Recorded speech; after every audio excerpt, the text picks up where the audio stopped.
کے رسول آپ تو میرے بزنس اور کاروبار کے بارے میں جانتے ہی ہیں، اللہ کا شکر ہے، اللہ کا دیا ہوا میرے پاس سب کچھ ہے۔ سنیے، لوگ مرتے وقت صدقہ و خیرات کرتے ہیں نا، لو یہ ان کو یقین ہو جاتا ہے اب یہی کام آئے گا۔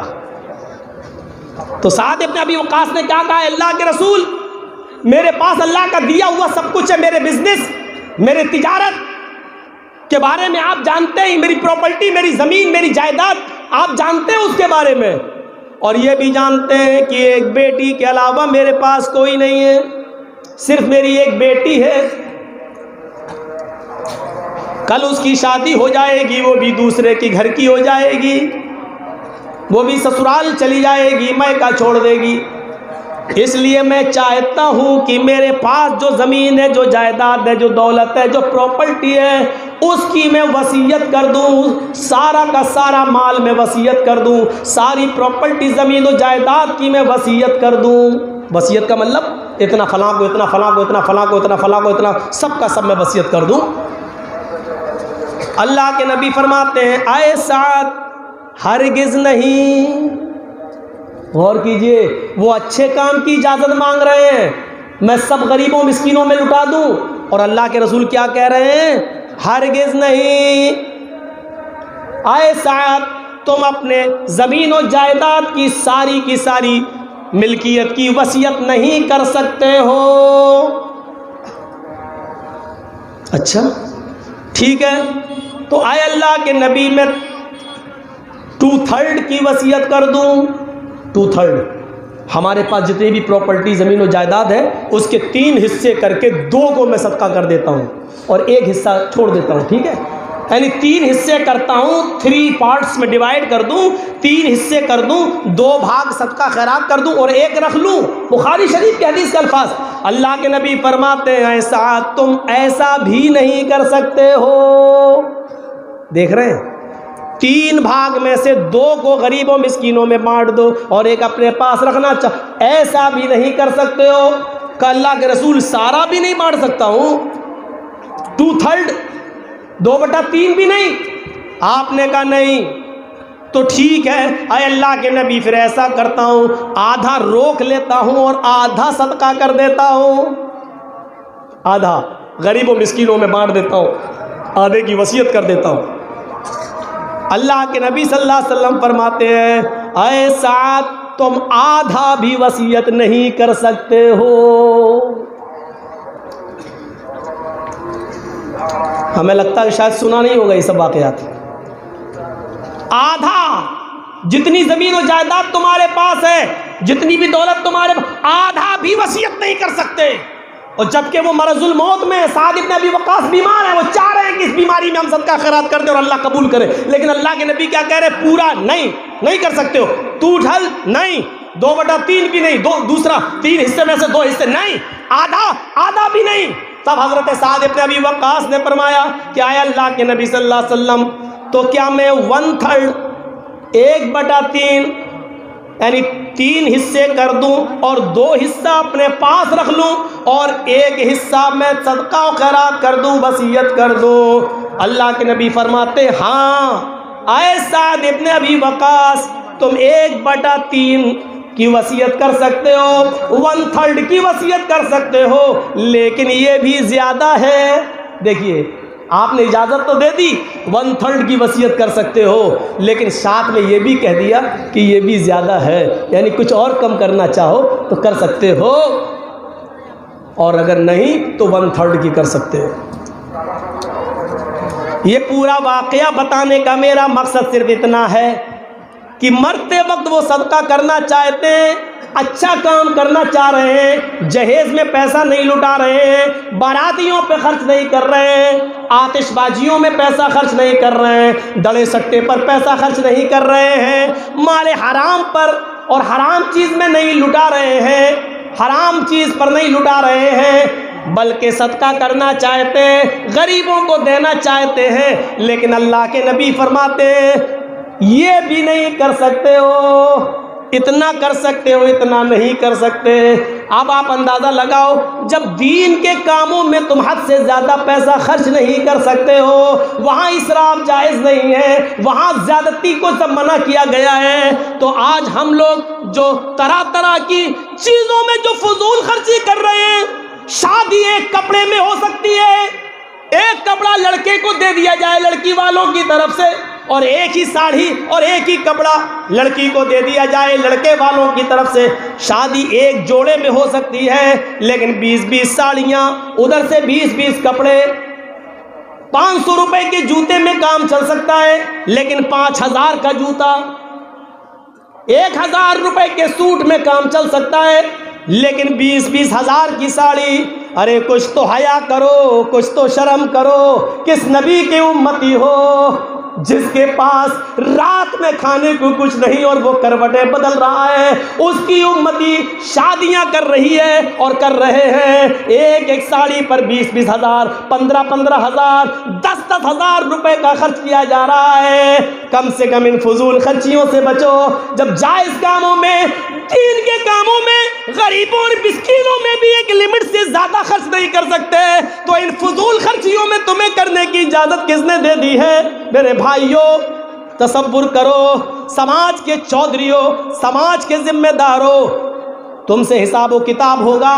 اگر سماج میں کوئی آدمی اپنی لڑکی کو، اپنی بیوی کو 3 طلاق دے دے تو آپ اس کا سوشل بائیکاٹ کرتے ہیں، آپ اس کو سماج میں جینے نہیں دیتے ہیں، آپ اس سے قطع تعلق کر لیتے ہیں۔ جب سماج میں آپ نے یہ دستور بنایا ہے تو آپ کے سماج میں یہ دستور کیسے قائم ہے کہ 15,000 کی ساڑی دی جائے، 20,000 کی ساڑی دی جائے، 200-300 آدمی بارات میں آئے؟ اگر ایک دستور وہ بنا سکتے ہو تو دوسرا دستور تمہارے سامنے کیسے چلتا ہے؟ آئے سماج کے ٹھیکیداروں، قیامت کے دن تم بھی پکڑے جاؤ گے، اللہ کی قسم تم سے بھی اس کا حساب و کتاب ہوگا۔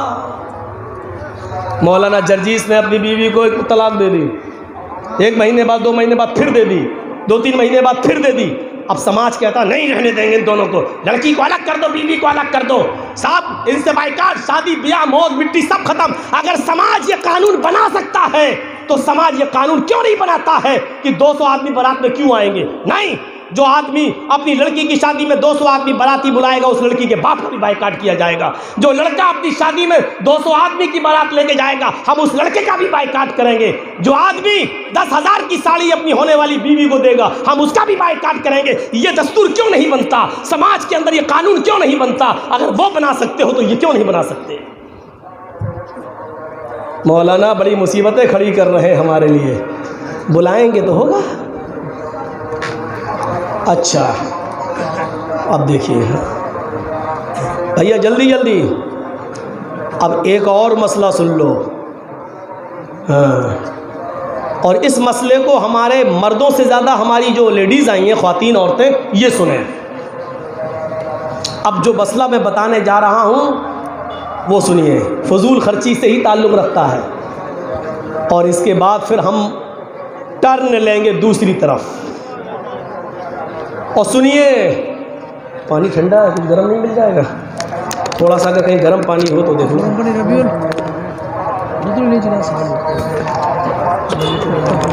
سنیے قرآن کی آیت، اور مسجد والے ذرا جلدی کر لو، یہ مسئلہ بڑا اہم ہے جو میں بتانے جا رہا ہوں۔ سنیے، اس مسئلے کو ہم تھوڑا سا آہستہ بتائیں گے تاکہ ہماری ماں بہنیں بھی سمجھ لیں۔ وَعَلَى الْمَوْلُودِ لَهُ رِزْقُهُنَّ وَكِسْوَتُهُنَّ بِالْمَعْرُوفِ لَا يُكَلِّفُ اللَّهُ نَفْسًا إِلَّا وُسْعَهَا۔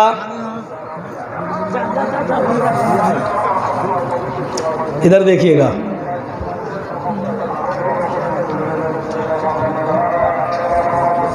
لڑکے کے باپ کے اوپر ذمہ داری ہوتی ہے، سنیے، بچے کے باپ پر یہ ذمہ داری عائد ہوتی ہے کیا؟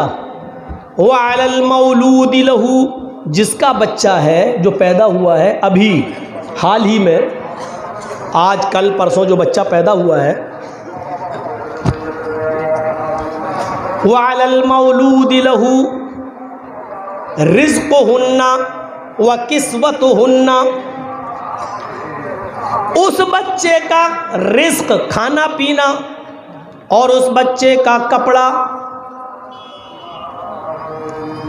مولود لہو پر یعنی بچے کے باپ کے اوپر عائد ہوتا ہے.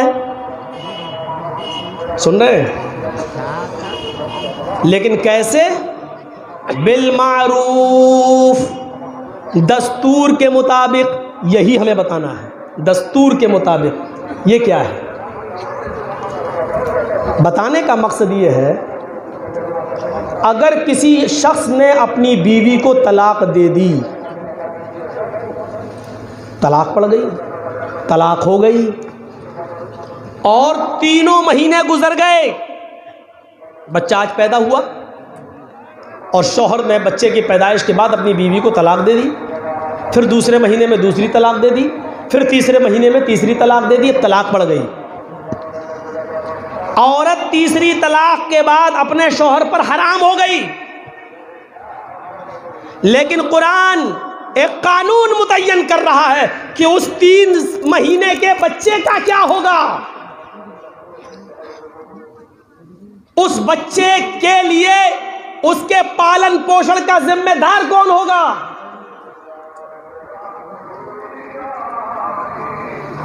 قرآن کہتا ہے، یعنی اللہ رب العالمین فرماتا ہے، رزقہن و کسوتہن، اس بچے کا رزق، اس بچے کا کھانا پینا یعنی دودھ جو پی رہا وہ، اور اس کا کپڑا لتا، یہ باپ کے ذمے عائد ہوتا ہے.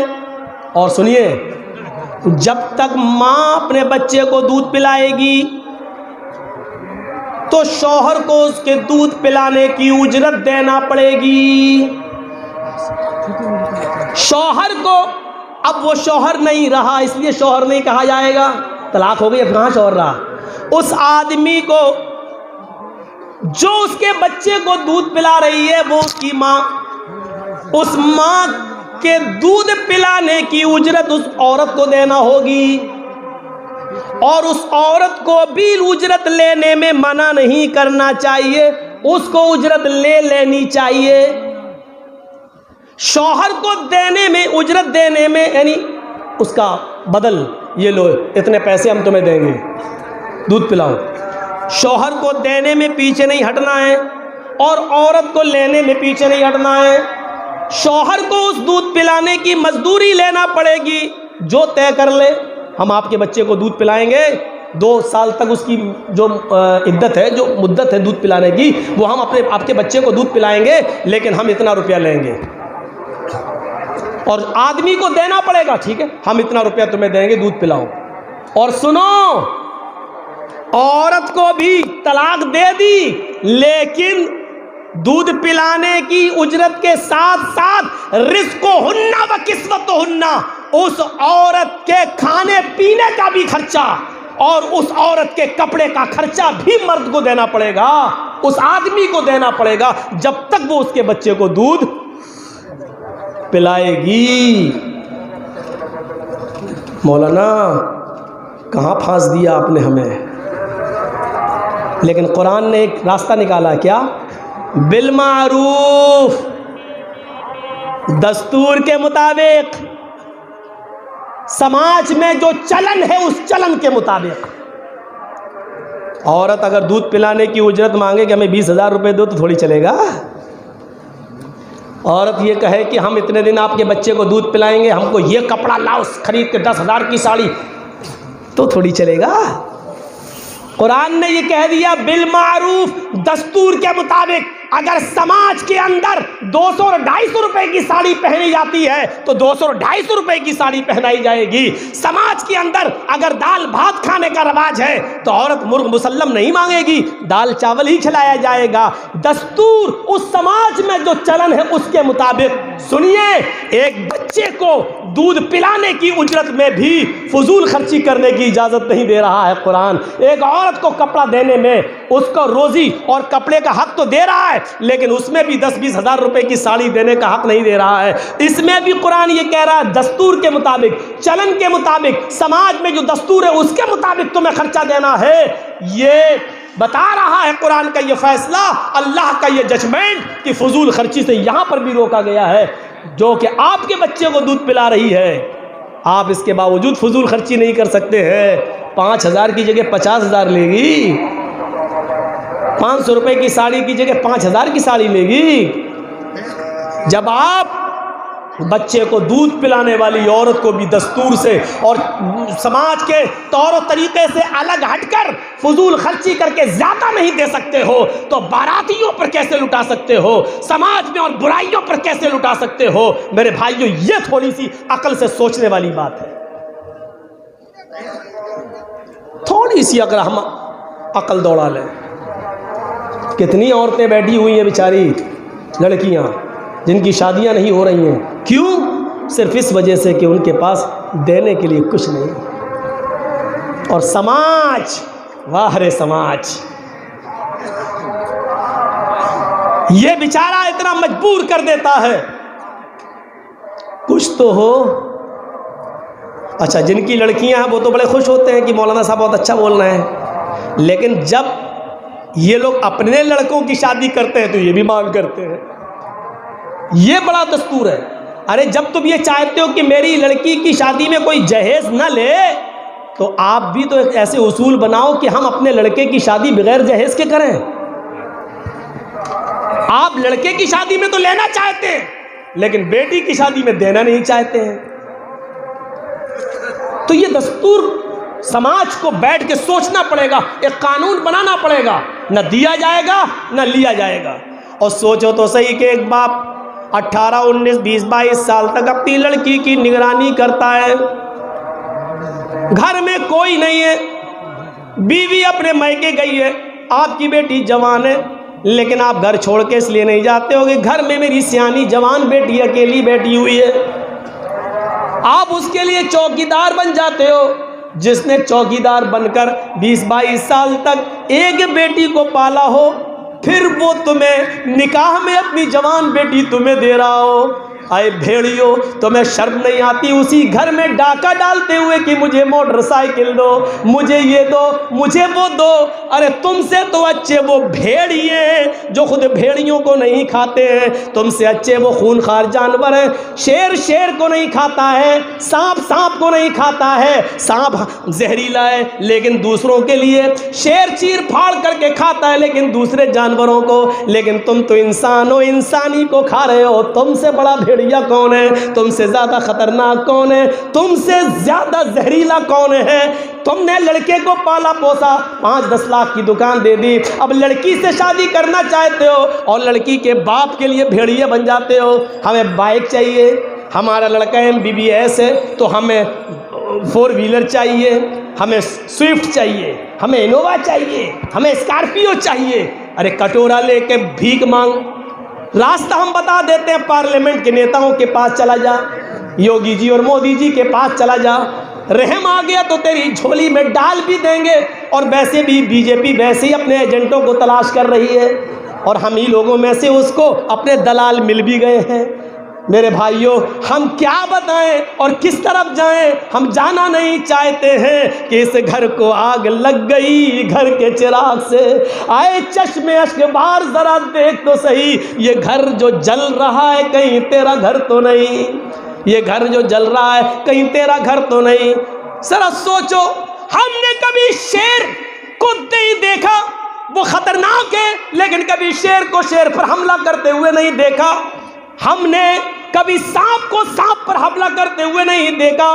ہم نے کبھی بھیڑیے کو بھیڑیے پر حملہ کرتے ہوئے نہیں دیکھا. ہم نے ایک جانور کو دیکھا کہ وہ دوسری نسل پر حملہ کرتے ہیں, دوسرے جانوروں پر حملہ کر کے اس کا شکار کر کے کھاتے ہیں. لیکن ہائے انسان, تو کتنا بڑا بھیڑیا ہے اور کتنا خونخوار ہے کہ تو اپنے ہی جیسے انسان پر حملہ کرتا ہے, اپنے ہی جیسے انسان پر حملہ کر کے اس کے گوشت کو نوچ نوچ کے کھاتا ہے. وہ بیچارہ اپنی بیٹی کی شادی کرنے کے لیے لون لیتا ہے اور اس لون کے لیے اپنا مکان لون پر رکھ لیتا ہے. اپنے مکان کے کاغذ دے کر وہ آسان اور سستے بیاج کے در پر وہ لون لیتا ہے اور پھر وہ اپنی بیٹی کی ودا کر دیتا ہے. لیکن اس گھر کا قرض ادا کرتے کرتے اس بوڑھے کی پوری زندگی گزر جاتی ہے. اور بعد میں پتہ چلتا ہے, بینک والے آئے, انہوں نے گھر پر قبضہ کر لیا، سب کو گھر سے باہر نکال دیا۔ اس کے ذمہ دار ہیں آپ۔ میرے بھائیوں، اس دستور کو آسان کیجئے، نکاح کو آسان کیجئے، شادیوں کو آسان کیجئے۔ جب جائز کاموں میں فضول خرچی جائز نہیں ہے، جب اچھے اور دینی کاموں میں فضول خرچی جائز نہیں ہے، تو میرے بھائیوں ان برے کاموں میں فضول خرچی کی اجازت کون دیتا ہے؟ ان فضول خرچی میں ایک چیز اور بھی آتی ہے، جہاں شراب ہے، جہاں بارات ہے اور شادیاں ہیں، وہیں پر ایک فضول خرچی میں ایک چیز اور آتی ہے، بیڑی اور سگریٹ اور تمباکوؤں میں جو پیسہ ہمارا برباد ہوتا ہے، یہ بھی فضول خرچی ہے۔ اور آج کے زمانے میں سب سے زیادہ پیسہ جو خرچ ہو رہا ہے وہ شراب نوشی پر ہو رہا ہے۔ ہمارے سماج کی نوجوان نسل آج جتنی تیزی کے ساتھ شراب کی طرف بڑھ رہی ہے، شراب کی طرف بڑھ رہی ہے، میرے بھائیوں اب اس کو روکنا بڑا مشکل ہو گیا ہے۔ مولانا جرجی سال میں ایک بار آئیں گے، بول کے چلے جائیں گے، تقریر کر کے چلے جائیں گے، لیکن کام تو ہمیں اور آپ کو خود کرنا ہے۔ روکنا تو سماج کو ہے، ذمہ داروں کو ہے۔ آئیے، شراب مختلف ادوار میں مختلف طریقے سے مختلف حالات میں کم ہوتی گئی اور لاسٹ میں آ کر وہ حرام قرار دی جاتی ہے، لاسٹ میں آ کر حرام قرار دی جاتی ہے۔ آئیے میں آپ کو بتاؤں، شراب کے سلسلے میں مکے میں سب سے پہلے جو آیت نازل ہوئی وہ آیت یہ تھی، وَمِن ثَمَرَاتِ النَّخِيلِ وَالْأَعْنَابِ تَتَّخِذُونَ مِنْهُ سَكَرًا وَرِزْقًا حَسَنًا۔ یہ قرآن کہہ رہا ہے۔ دیکھیے، ابھی شراب حرام نہیں ہوئی ہے، لیکن اللہ کیا کہہ رہا ہے؟ آئیے دیکھیے، نوجوانوں سنیے ان آیتوں کو۔ اللہ کہہ رہا ہے، لوگوں، پھلوں میں سے کھجور اور انگور بھی ایک پھل ہے۔ وَمِن ثَمَرَاتِ النَّخِيلِ، نخیل، نخل کھجور کو کہتے ہیں۔ وَمِن ثَمَرَاتِ النَّخِيلِ وَالْأَعْنَابِ، عنب انگور کو۔ کھجور اور انگور بھی ایک پھل ہے، بہت سے پھل ہیں، ان پھلوں میں سے کھجور اور انگور بھی ایک پھل ہے۔ کھجور ڈیٹ، انگور گریپس، یہ پھل ہیں، بہت سے پھل ہیں، لیکن یہ دو پھلوں کے نام آئے۔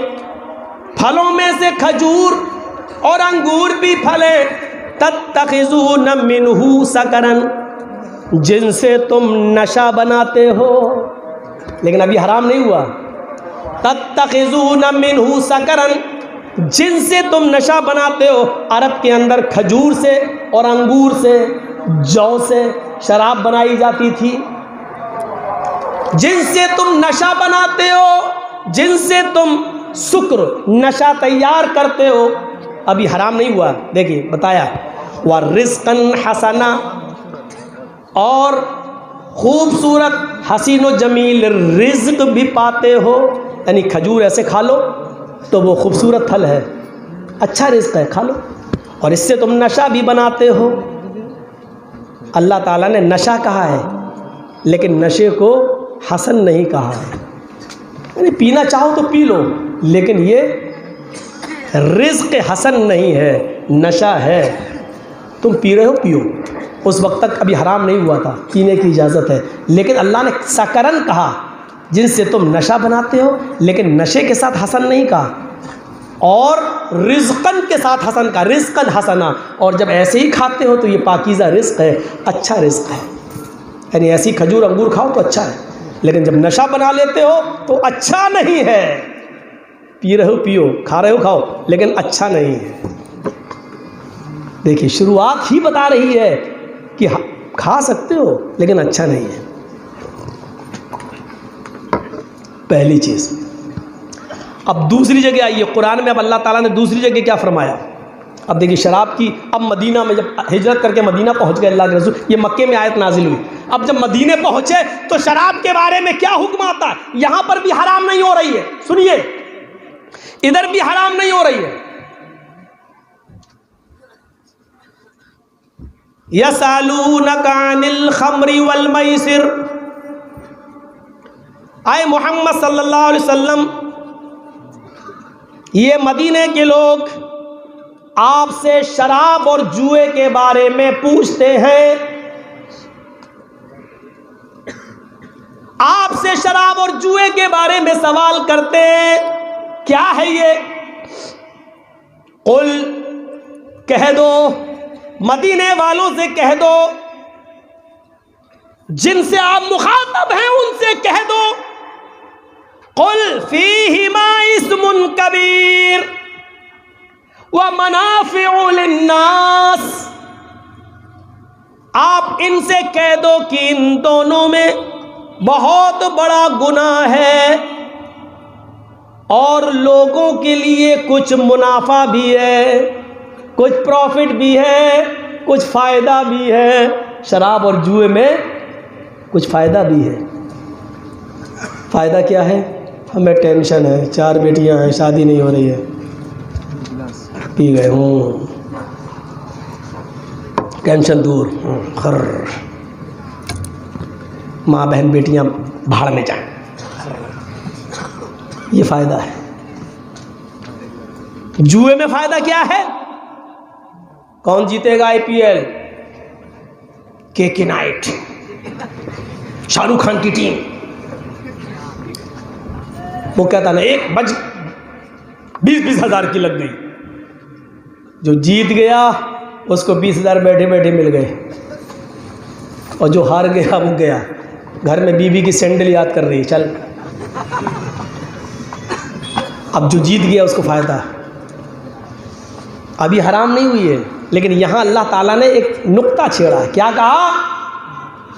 منافع للناس، جو جیت گیا اس کو کچھ فائدے ہیں، لوگوں کے لیے تھوڑے بہت فائدے ہیں، لیکن اسمہا قل فیہما اسم کبیر، فائدے مت دیکھو، ان کا گناہ بڑا ہے۔ یہ دوسری آیت ہے جہاں بھی شراب بالکل حرام نہیں ہوئی ہے، لیکن یہ بتا دیا گیا فائدے کم ہیں، نقصان زیادہ ہے۔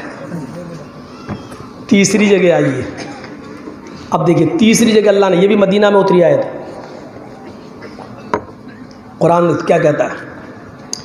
یا ایھا الذین آمنوا لا تقربوا الصلاۃ وانتم سکارا حتی تعلموا ما تقولون۔ یہاں دیکھیے گا، آئے مسلمانوں، اب یہاں شراب پہ پابندی لگ رہی ہے، لیکن ایک دم نہیں لگی، ایک دم نہیں کہا گیا مت پیو، نہیں، یہاں لگائی ہے لیکن لمیٹڈ، دھیرے دھیرے لگایا جا رہا ہے، دھیرے دھیرے کنٹرول کیا جا رہا ہے۔ کیا کہا جا رہا ہے؟ آئے ایمان والو، آئے مسلمانوں، آئے محمد پر ایمان لانے والوں، محمد کے رب کو اللہ ماننے والوں، اللہ سے ڈرنے والوں،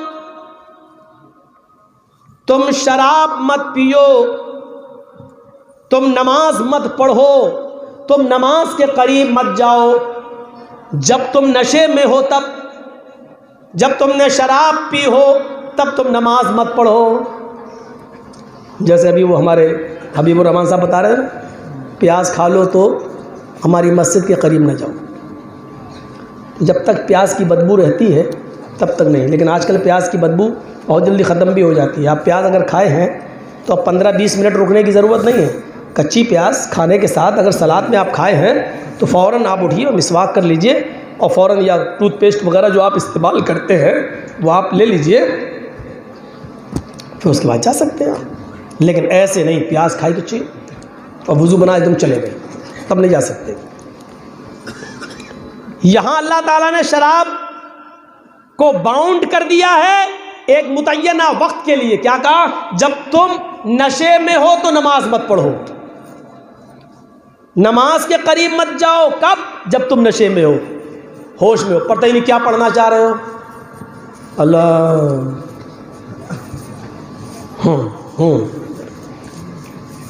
حتی تعلموا ما تقولون، کب تک نماز نہ پڑھو؟ جب تک تمہیں معلوم نہ ہو جائے کہ تمہاری زبان سے کیا نکل رہا ہے، تم جو پڑھ رہے ہو تمہیں معلوم بھی ہے یا نہیں۔ الحمدللہ رب العالمین الرحمن الرحیم یہی پڑھ رہے ہو، یا اللہ تیری آنکھیں جھکی جھکی، گانا گا رہے ہو،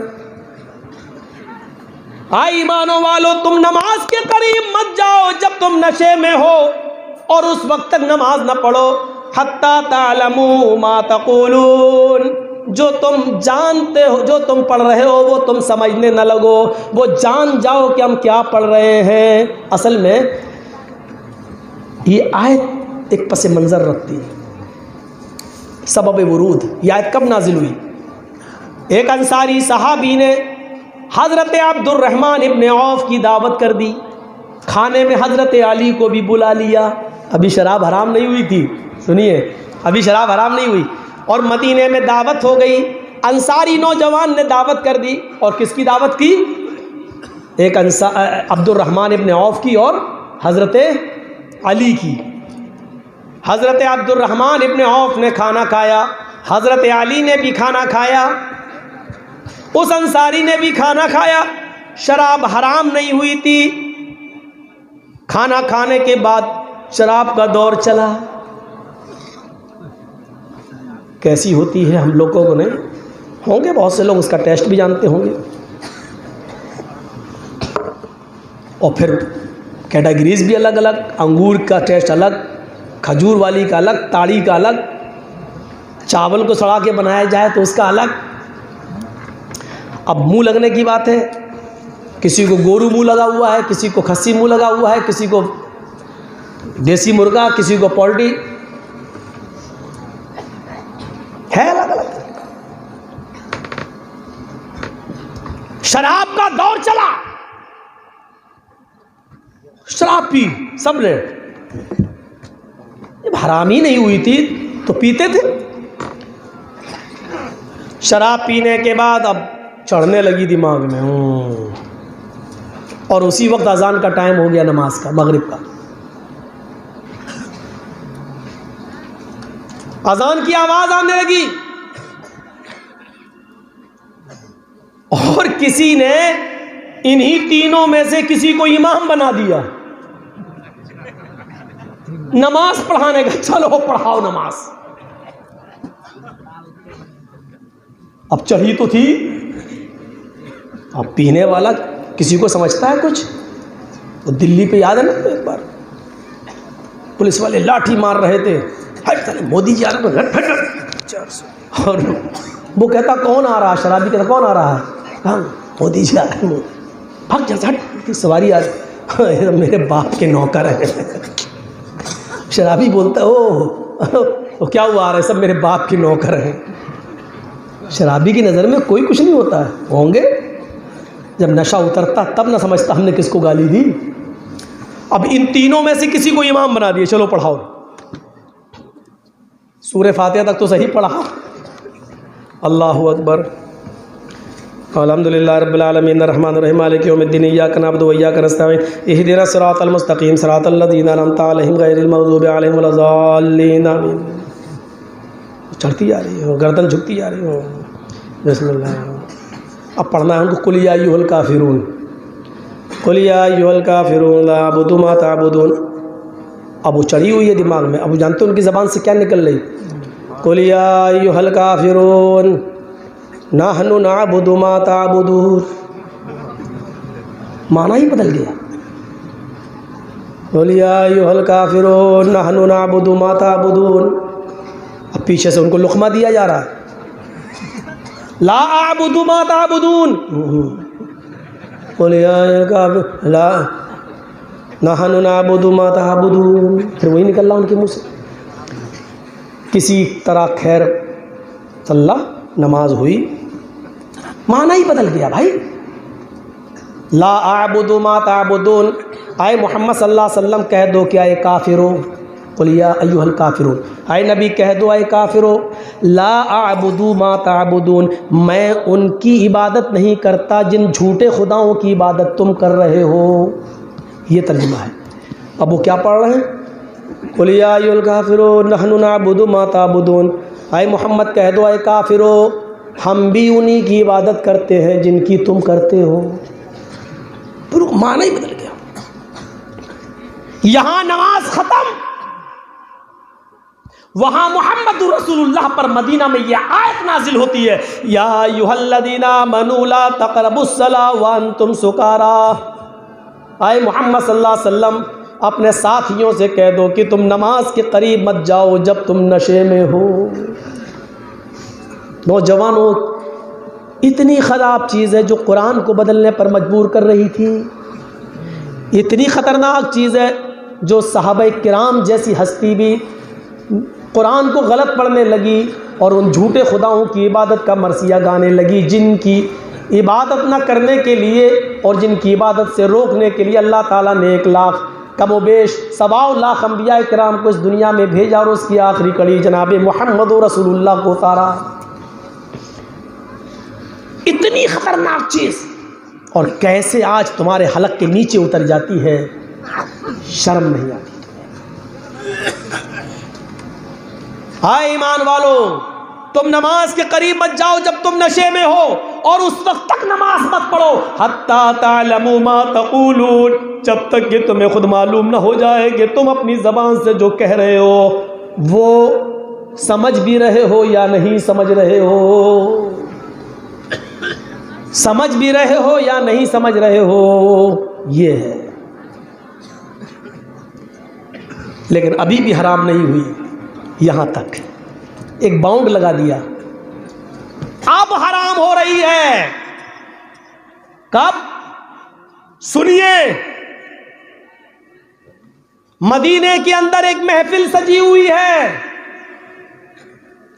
انصاری بھی موجود ہے، مہاجرین جو مکہ سے ہجرت کر کے گئے مدینہ میں وہ بھی موجود ہیں۔ محفل سجی ہے، مکے کے مدینے کے انصار و مہاجرین اس محفل میں شامل ہیں، کئی لوگ ہیں، کوئی جشن ہے، کوئی شادی ہے، کوئی تقریب ہے، اس میں سب شامل ہیں، کھانا کھاتے ہیں اور شراب کا دور چلتا ہے۔ لیکن جب شراب کے نشے میں آئے تو ایک دوسرے کے گریبان پکڑنے لگے، میں مہاجر ہوں، ایک کہتا میں قریشی ہوں، محمد رسول اللہ قریش خاندان میں آئے، میرا خاندان سب سے افضل۔ دوسرا کہتا تم بھوکے تھے، ننگے تھے، تمہیں تو تمہاری قوم نے جوتے مار کے بھگایا، ہم نے تمہیں پناہ دی، ہم نے اپنے گھروں میں تمہیں جگہ دی، ہم افضل ہیں۔ وہ کہتے نہیں قریشی افضل، یہ کہتے نہیں انصاری افضل۔ ایک دوسرے سے بڑھنے لگا، کوئی چھوٹا بننے کے لیے تیار نہیں، قریب تھا کہ تلواریں نکل آئیں، ایک دوسرے کی گردنیں مارنے لگے شراب کے نشے میں۔ میں بڑے باپ کا بیٹا ہوں، میں قریشی ہوں، میں فلاں ہوں، میں مہاجر ہوں، میں نبی اکرم کے خاندان کا ہوں۔ وہ کہتا ہے کہ میں نے تمہیں پناہ دی ہے، میں نے تمہیں جگہ دی ہے، تمہارے پاس رہنے کو گھر نہیں تھا، ہم نے ٹھکانہ دیا ہے، تمہارے پاس کمانے کو کھیتی باڑی نہیں تھی، ہم نے تمہیں کھیت دیا ہے، ہم نے تمہیں اناج دیا ہے، ہم تم سے افضل ہیں، ہم بڑے ہیں۔ کوئی چھوٹا بننے کے لیے تیار نہیں۔ جب معاملات سے زیادہ بڑھ گیا، کسی طریقے سے محمد رسول اللہ نے سنبھالا۔ اس موقع پر مکمل طور پر شراب کی حرمت کا اعلان کر دیا جاتا ہے، انما الخمر والمیسر والانصاب والازلام رجس من عمل الشیطان فاجتنبوه لعلکم تفلحون۔ اب شراب حرام ہو رہی ہے۔ کیا کہہ دیا گیا؟ انما الخمر، ہر قسم کی شراب، سمجھ رہے ہیں؟ ہر قسم کی۔ بہت سے لوگوں کے ہاں یہ عقیدہ ہے، اشارہ سمجھ لینا، بہت سے لوگوں کے ہاں یہ عقیدہ ہے کہ صرف انگور سے بنی ہوئی شراب حرام ہے، بس کھجور سے، چاول سے، اس سے بنائی جائے تو وہ حرام نہیں ہے، وہ آپ پی سکتے ہیں۔ اسی لیے بہت سے لوگ بیڑی سگریٹ کو حرام ماننے سے بھی انکار کرتے ہیں۔ کیوں؟ کیونکہ وہ جانتے ہیں کہ یہ کھجور سے نہیں بنی ہے، وہ کہتے مکروہ ہے۔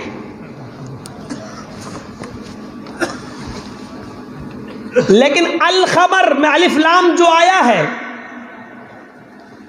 وہ عمومیت پر دلالت کرتا ہے، ہر قسم کی شراب۔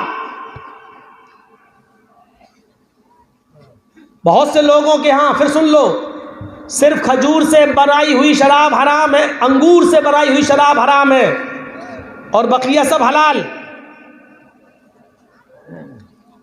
اور انگور سے بنی ہوئی شراب بھی وہ حرام ہے جس میں نشہ آئے. مثلا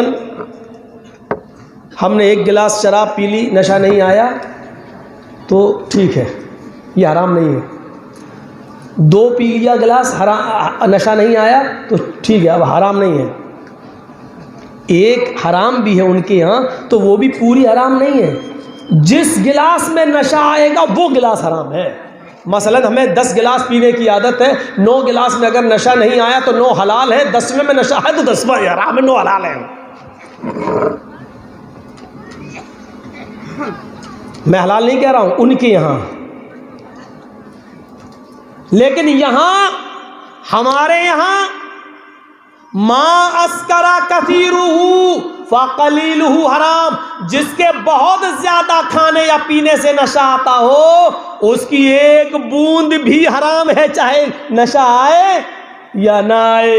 جس کے زیادہ کھانے سے نشہ آتا ہو، کم کھانے سے نہیں، اس کا کم کھانا بھی حرام. یہ ہمارے یہاں دلیل ہے.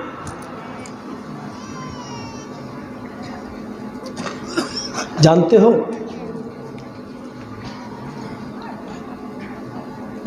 عربی میں شراب کو کیا کہتے ہیں؟ خمر. خمر کے معنی شراب. اور عورتیں جو دوپٹہ اوڑھتی ہیں سر پہ، اوڑھنی، اس کو عربی میں کیا کہتے ہیں؟ خمار.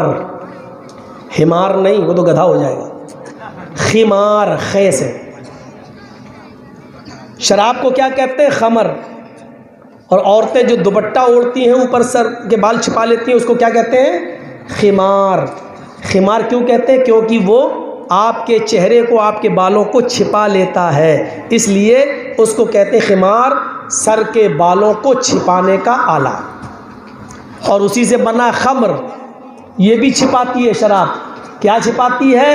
الخمر ما خامر العقل، عقل کو چھپا دیتی ہے. شراب پینے کے بعد عقل کام نہیں کرتی ہے. عقل کے معنی کیا ہوتے ہیں؟ چلیے، آج تک کہتے نہیں بڑا عقل مند ہے. عقل کے معنی کیا ہوتے ہیں؟ عقل کے معنی ہوتے ہیں باندھنا. باندھنا، جیسے ہم نے، جیسے یہ باندھ دیا انہوں نے، یہ کسی کو کسی چیز سے باندھ دینا، اس باندھنے کو کیا کہتے ہیں عربی میں؟ عقل. اور اونٹ کے گلے میں رسی ڈالی اور اس رسی کو کسی درخت سے باندھ دیا تو وہ رسی کو کیا کہیں گے آپ؟ اقال. اقال. اقال کے معنی رسی. اس کو اقال کیوں کہتے ہیں؟ کیونکہ اس سے آپ کسی چیز کو باندھتے ہیں. آپ عقل مند ہیں جب تک بندھے ہوئے ہیں. عقل کا معنی باندھنا. اس عقل نے، آپ انسان ہیں، انسانیت کو باندھ دیا ہے. یہ حلال ہے، یہ حرام ہے، یہ صحیح ہے، یہ غلط ہے، یہ ماں ہے، یہ بہن ہے، یہ بیٹی ہے، یہ بیوی ہے. آپ کی عقل بندھی ہوئی ہے. اور شراب جب پی لیتا ہے انسان تو یہ شراب آپ کی بندھی ہوئی عقل کو کھول دیتا ہے. اور جب عقل کھل جاتی ہے، جب بندھی ہوئی چیز کھل جاتی ہے تو کھل جانے کے بعد وہ آؤٹ آف کنٹرول ہو جاتی ہے.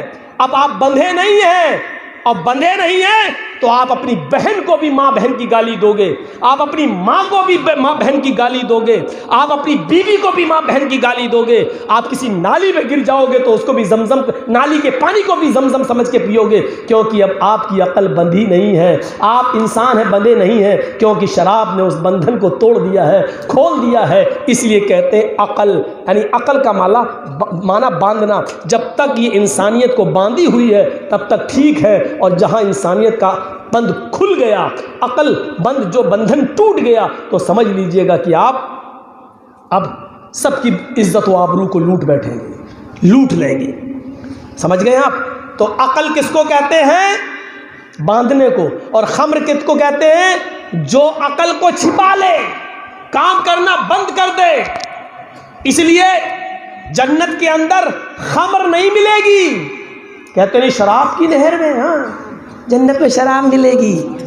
جنت میں شراب ملے گی, خمر نہیں ملے گی. عربی میں تو خمر کہتے ہیں. ایسی چیز نہیں ملے گی جو آپ کی عقل کو چھپا لے. شراب شربت سے بنا ہے, آپ کو شرابن طہورا ملے گا, پاکیزہ شربت ملے گا, پاکیزہ پانی ملے گا, وہ پیجئے. اور جنت میں بھی عقل کو چھپانے والی چیز ملی تو میری حور پر تم قبضہ کرو گے, تمہاری حور پر ہم قبضہ کریں گے. حور کے نام سے کتنے خوش ہوتے ہیں, جیسے ملنے والی ہے. دیکھا رات میں 2-2 بجے تک فیس بک چلانے والے جنت کی حوروں کا سپنا دیکھ رہے ہیں. یہ لڑکیاں وہی امریکن بندریاں بن کے گھومنے والی جلسوں میں, یہ جنت میں جانے کا سپنا دیکھ رہے ہیں. جنت میں جانے. نساء کاسیات عاریات ممیلات ومائلات. وہ ایک ایسا زمانہ بھی آ جائے گا تمہارے سامنے, اس زمانے کو تم اپنی آنکھوں سے دیکھو گے. عورتوں کو کاسیات دکھائی دینے میں تو وہ کپڑے پہنے ہوئے دکھائی دیں گی, ہماری نظروں میں وہ کپڑے ہوں گے, ہم انہیں کپڑے محسوس کر رہے ہوں گے. تم اپنے اس زمانے میں قیامت سے پہلے یہ منظر دیکھو گے کہ عورتیں کپڑے پہنیں گی, تم ان کو کپڑا کہہ رہے ہوگے عاریات, لیکن ان کے کپڑوں میں سب کچھ دکھائی دے رہا ہوگا. محمد رسول اللہ فرماتے ہیں کہ کپڑا پہننے کے باوجود بھی وہ ننگی ہوں گی. بتاؤ ایمانداری کے ساتھ, آج ایسے کپڑے ہیں؟ ہمارے کالج اور اسکولوں میں جانے والی بچیاں کون سے کپڑے پہن کے جا رہی ہیں؟ سوچو. ممیلات و مائلات, ایسا بناؤ سنگار کریں گی کہ ان کو دیکھے بغیر آدمی رہ ہی نہیں سکتا, لڑکا رہ ہی نہیں سکتا. ان کے میک اپ کو, بناؤ سنگار کو دیکھ کر وہ ان کی طرف مائل ہو جائے گا, مسکرا کر باتیں کرے گا, اور جیسی وہ ان کی طرف مائل ہوگا تو یہ بھی ان کی طرف مائل ہو جائیں گی. اس کو کہا جاتا ہے فرینڈ شپ. مائل ہونے کو فرینڈ شپ. کون ہے؟ دوست ہیں. فرینڈ لسٹ میں لڑکے ریکویسٹ بھیجتے ہیں لڑکیوں کو, کیا میری فرینڈ ہے. فرینڈ ہے, یہ اسلام میں نہیں چلتا فرینڈ. لڑکی بھی کہتی فرینڈ ہے, لڑکا ہو. اب وہ الگ بات, بوائے فرینڈ نہیں نہیں نہیں, دھیرے دھیرے کھلتی, ہاں بوائے فرینڈ. اب تو بہت آسانی سے شارٹ کٹ کا زمانہ, B F G F, girlfriend boyfriend. ممیلات, یہ ان کی طرف مائل ہوں گی, یہ ان کی طرف مائل ہوں گے. یہ لڑکے ان کی طرف جھکیں گے, یہ ان کی طرف جھکیں گی. لا يدخلن الجنت ولا يجدن ريحها. جب تم ایسی عورتوں کو دیکھو تو محمد رسول اللہ کا فرمان یاد کر لو, لا يدخلن الجنت, ایسی عورتیں جنت کے اندر داخل نہیں ہوں گی. بلکہ بعض لوگوں نے یہاں پر لا يدخلن کی جگہ لا يدخلن بھی لکھا ہے, معنی بدل جائے گا.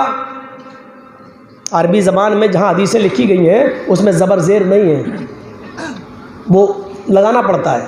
لا يدخلن الجنہ, اگر یہ ہے تو اس کا ترجمہ یہ ہوگا کہ ایسی عورتیں جنت میں داخل نہیں ہوں گی. لیکن بعض محدثین نے اس کو یوں پڑھا ہے لا يدخلن الجنت. اگر لا يدخلن پڑھ لیا جائے تو اس کا ترجمہ یہ ہوگا ایسی عورتیں کبھی بھی کسی بھی حال میں ہرگز جنت میں داخل نہیں ہوں گی, یعنی عذاب دینے کے بعد بھی جنت سے نکالی نہیں جائیں گی, ہمیشہ ہمیشہ کے لیے جہنم میں جلیں گی. وَلَا يَجِدْنَ رِيحَهَا, جنت میں جانا تو بہت دور کی بات, یہ جنت کی مہک اور جنت کی خوشبو بھی نہیں پائیں گی. ان کو جنت کی خوشبو بھی نہیں ملے گی، جبکہ جنت کی خوشبو 40 سال کی مسافت تک آ رہی ہوگی۔ یعنی جنت کے دروازے سے ایک گھوڑا کھڑا کریے اور اس گھوڑے پر دوڑیے اور 40 سال تک گھوڑے کو دوڑائیے۔ 40 سال، سمجھ رہے ہیں؟ 40 سال مولانا جرجیز کی پوری زندگی سے اب تک 40 سال، اتنا لمبا زمانہ گزاریے اور نان اسٹاپ، کہیں روکیے نہیں گھوڑے کو، اور وہ بھی جنت کا گھوڑا، یہاں کا نہیں، راستے میں کئی جگہ چارہ کھائے اور کئی جگہ لیڈ بھی کرتا رہے اور بیمار ہو جائے۔ اس گھوڑے پر سفر کیا جائے تو 40 سال تک نان اسٹاپ دوڑتا رہے۔ 40 سال کے بعد وہ گھوڑا جہاں رکے گا جنت کی خوشبو وہاں تک آ رہی ہوگی،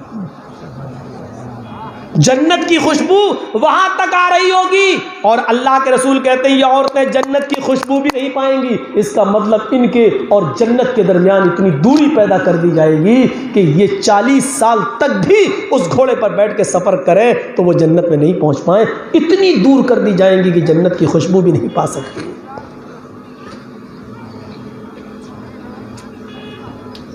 اوف، ہم کہاں ہیں، کس حال میں ہیں، اور کون ہے یہ؟ ہماری ماں بہن بیٹیاں تو ہیں، ہم نہیں کنٹرول کر سکتے۔ وَلَا يَجِدْنَ رِيحَهَا، اور اگر اس کو بھی پڑھ دیا جائے وَلَا يَجِدْنَ رِيحَهَا تو ترجمہ یہ ہوگا ایسی عورتیں کبھی بھی جنت کی خوشبو نہیں پا سکیں گی۔ یہ حال ہے، یہ عورتوں کے تعلق سے ہو گیا، وہ مردوں کے تعلق سے ہو گیا۔ ہماری عقل کو چھپا لے وہ شراب ہے۔ ہاں ہاں سنیے، حضرت حمزہ جو اسلام لا چکے ہیں لیکن ابھی شراب حرام نہیں ہوئی، ایک گانا گانے والی گانا گا رہی ہے، بخاری شریف کی حدیث کے الفاظ ہیں، ایک گانا گانے والی گانا گا رہی ہے اور حضرت حمزہ شراب کے نشے میں دھت ہیں اور گانا گانے والی کے گانا سن رہے ہیں، بھیڑ لگی ہوئی ہے۔ گانا گانے والی کو مغنیہ کہا جاتا ہے، مغنی، گانا گانے والی۔ وہ گانا گانے والی گانا گا رہی ہے، ڈانس کر رہی ہے، ناچ رہی ہے، بھیڑ لگی ہے۔ نبی اکرم کے چچا حضرت حمزہ اسلام تو لا چکے ہیں لیکن شراب کے نشے میں، اور شراب اس زمانے کی ہے، پی لی ہے جب حرام نہیں ہوئی تھی۔ حرام ہونے کے بعد تو پھر تو نہیں پیا کوئی، شراب کے برتن توڑ دیے، مٹکے توڑ دیے، پھینک دی لوگوں نے، پھر ہاتھ نہیں لگایا۔ ہم سے بیڑی سگریٹ نہیں چھوٹ رہی ہے، انہوں نے شراب کے مٹکے اور ڈرم بہا دیے۔ میرے بھائیوں، جیسے ہی حضرت حمزہ نے شراب پی، نشے میں آ گئے، مغنیہ کا گانا سنا، اس کا ڈانس دیکھا، وہ آ گئی اور ڈانس کرتے کرتے، ناچتے ناچتے، گانا گاتے گاتے وہ حضرت حمزہ کے بالکل قریب آ گئی۔ یہی ہوتا ہے شراب کے نشے میں۔ بیئر بار وغیرہ جو بمبئی میں کھلے ہیں، دلی میں کھلے ہیں، جا کر دیکھو۔ وہ آ گئی اور آتے ہی اس نے حضرت حمزہ کو چڑھا دیا۔ شراب کے نشے میں آدمی بہت جلدی چڑھ جاتا ہے، تھوڑی تعریف کر دو، چڑھا دیا۔ الا یا حمزہ للشرف النوائی، اے حمزہ تو تو موٹی اونٹنیوں کے لیے پیدا ہوا ہے، اے حمزہ تیرے کیا کہنے، تو تو موٹی اونٹنیوں کا مالک ہے۔ خوش ہو گئے شراب کے نشے میں، سمجھ گئے اونٹنی مانگ رہی ہے، اس کا گوشت تو چاہتی ہے۔ یہ اٹھایا خنجر اور بغل میں ہی حضرت علی رضی اللہ تعالیٰ عنہ کی اونٹنی گھاس چر رہی تھی۔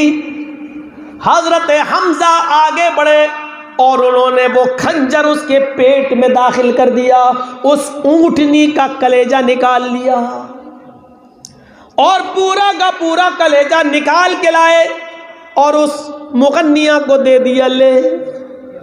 وہ خوش ہو گئی. تو چاہ رہی تھی وہی ہوا. حضرت علی کو جب پتا چلا کہ حمزہ نے میری اونٹنی کا سینہ چاک کر دیا، پیٹ چاک کر دیا، کلیجہ پھاڑ دیا، وہ قریب آئے تو حضرت حمزہ سے کہنے لگے آپ نے میری اونٹنی کو، ان کو بھی الٹا سیدھا بولنے لگے بھاگ چل یہ ہو. حضرت علی اللہ کے نبی کے پاس آئے اللہ کے نبی ادھر آئیے اور میرے ساتھ انصاف کیجئے. حضرت حمزہ نے میری اونٹنی کا پیٹ چاک کر کے کلیجہ پھاڑ دیا.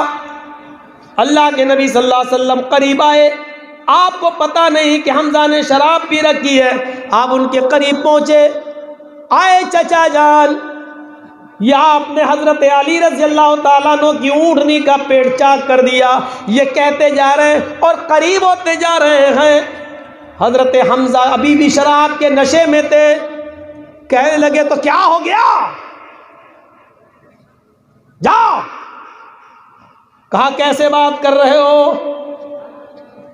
ارے جاؤ، تم سب میرے باپ کے غلام ہو.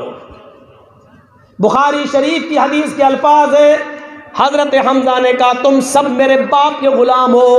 کس کو؟ اللہ کے نبی صلی اللہ علیہ وسلم کو. اللہ کے نبی نے فرمایا اے علی، یہ شراب کے نشے میں ہیں، ابھی ان سے بات کرنا بیکار ہے. عقل مندی اسی میں ہے کہ ابھی یہاں سے چلو. جب تک ان کی شراب کا نشہ نہیں اترے گا یہ صحیح سے بات نہیں کریں گے، اور جب تک ان سے بات کی جائے تو یہ بے وقوفی ہوگی کہ ان کی گالیاں سنتے رہو. چلو چلو، جب نشہ اترے گا تب بات کریں گے. چل دیے. بعد میں بات ہوئی ہوگی اور بدلہ دلوایا ہوگا. مجھے پورا واقعہ بتانے کا صرف مقصد یہ ہے کہ شراب کے نشے میں حضرت حمزہ بھی اتنے بے قابو ہو گئے کہ انہوں نے جناب محمد رسول اللہ کی عزت بھی نہیں کی. فرمایا تم سب میرے باپ کے غلام ہو، تم سب میرے باپ کے نوکر ہو، جاؤ یہاں سے، بھاگو یہاں سے. میرے بھائیوں، یہاں سے آپ اندازہ لگا سکتے ہیں کہ شراب انسان کو کس مقام پر پہنچا دیتی ہے. کیسے پی جاتا ہے انسان، کیسے اس کو ہاتھ لگا لیتا ہے، گلے سے اتار لیتا ہے. اب تو حرام ہو چکی ہے. مسند احمد کی ایک روایت یوں بھی ملتی ہے کہ ایک مرتبہ شراب جب حرام نہیں ہوئی تھی تو ایک صحابی نے شراب پی لی. یہ واقعہ بھی مدینے کی سرزمین کا ہے. جب اس صحابی نے شراب پی لی تو شراب کے نشے میں تمیز بھول گئے، فرق بھول گئے، انتر بھول گئے کہ کون میری بیوی ہے کون میری بیٹی. وہ آگے بڑھے اور آگے بڑھنے کے بعد بجائے اپنی بیوی کے انہوں نے اپنی بیٹی کا ہاتھ پکڑ لیا. شراب کے رسیا اور دل دادا لوگوں سنو، شراب کے جام پینے والوں سنو، شراب کو گلے سے اتارنے والوں سنو. ایک صحابی جن کی ایمانداری اور پاک دامنی پر ہمیں کوئی شک نہیں ہو سکتا ہے، جن کے پیروں میں لگی ہوئی مٹی بھی اگر ہمیں مل جائے تو یہ ہماری خوش نصیبی ہے، جن کے پیروں میں پہنا ہوا جوتا بھی اگر ہمیں نصیب ہو جائے تو یہ ہمارے لیے خیر و برکت کا باعث ہے. یہ صحابی جب شراب کے نشے میں بیوی اور بیٹی کا فرق بھول سکتے ہیں تو ہم اور آپ اتنے نیک تو نہیں ہیں، ہم اور آپ اتنے ایماندار تو نہیں ہیں، ہم اور آپ اتنے پاک دامن تو نہیں ہیں.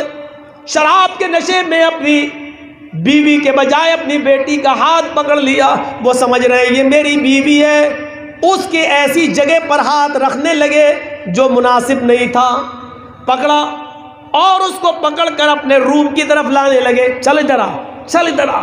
کیونکہ شراب پینے کے بعد انسان کو اس چیز کی ضرورت پڑتی ہے. وہ آدمی شہوت کی طرف بھاگتا ہے، پھر چاہے جائز و ناجائز کوئی بھی ہو وہ چاہتا ہے کہ ہمیں اس چیز کی جو طلب ہے وہ حاصل ہو جائے. وہ بہن اور بیٹی کا فرق بھول جاتا ہے، وہ انسانیت کو تار تار کر دیتا ہے.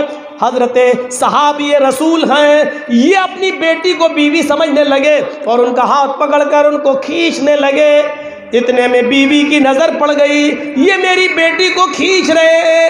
وہ آتی ہے اور اپنی بیٹی کا ہاتھ چھڑا کر دھکا دیتی ہے. یہ صحابی زمین کے اوپر گرتے ہیں، بیٹی اپنے ماں کے سینے سے چپک جاتی ہے۔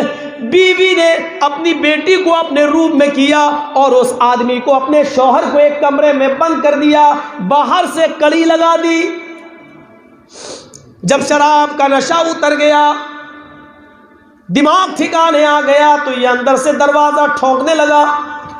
بیوی نے دروازہ کھولا تو اپنی چپل اتار کر اس کو پیٹنے لگا، تو نے دروازہ کیوں بند کر دیا؟ میری ظہر بھی نکل گئی، میری عصر بھی ختم ہو گئی۔ نماز کا خیال ہے؟ میری ظہر بھی نکل گئی، میری عصر چلی گئی۔ پھر مارا، بول ایسا کیوں کیا؟ بیوی نے کہا جب تھک جاؤ تو بتا دینا، تب تک مارو، میں تم سے اف بھی نہیں کروں گی۔ اس نے چپل پھینک دی اور کہا بیوی مجھے افسوس اس بات کا کہ تم نے مجھے بند کر دیا، میری ظہر اور عصر کی نماز چھوٹ گئی۔ بیوی کہتی ہے تمہیں معلوم ہے کہ آج تم نے کیا حرکت کی ہے؟ تمہیں معلوم ہے کہ آج تم نے کیا حرکت کی ہے؟ کہا نہیں۔ کیا ہوا؟ کہا آج تم نے شراب پی لی تھی۔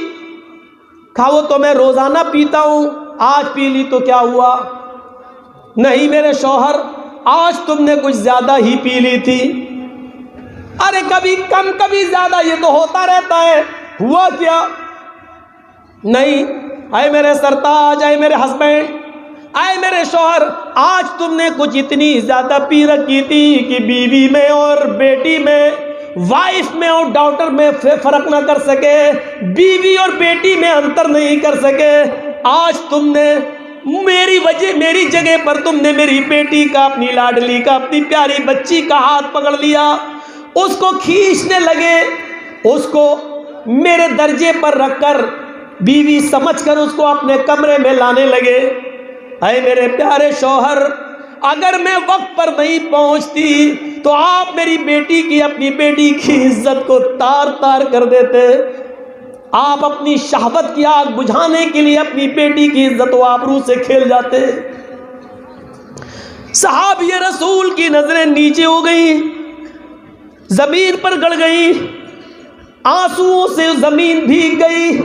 تھوڑی دیر کے بعد نظریں آسمان پہ ڈالی، الہ العالمین، اے رب العالمین، آج میری بیوی نے میرے سامنے جو ورڈز یوز کیے ہیں، آج مجھے جو سنایا ہے، اے اللہ یہ جملے، یہ ورڈز سننے سے پہلے یہ زمین پھٹ جاتی اور میں زمین کے اندر دھس جاتا اور میری شکل و صورت دنیا والوں کے سامنے نہ آتی تو میں اپنے آپ کو بہت خوش نصیب سمجھتا۔ آئے اللہ، آج کے بعد میں اپنی بیٹی کے سامنے کون سا چہرہ لے کر آؤں؟ آئے اللہ، آج کے بعد میں اپنی بیٹی کے سامنے کون سا چہرہ لے کر آؤں؟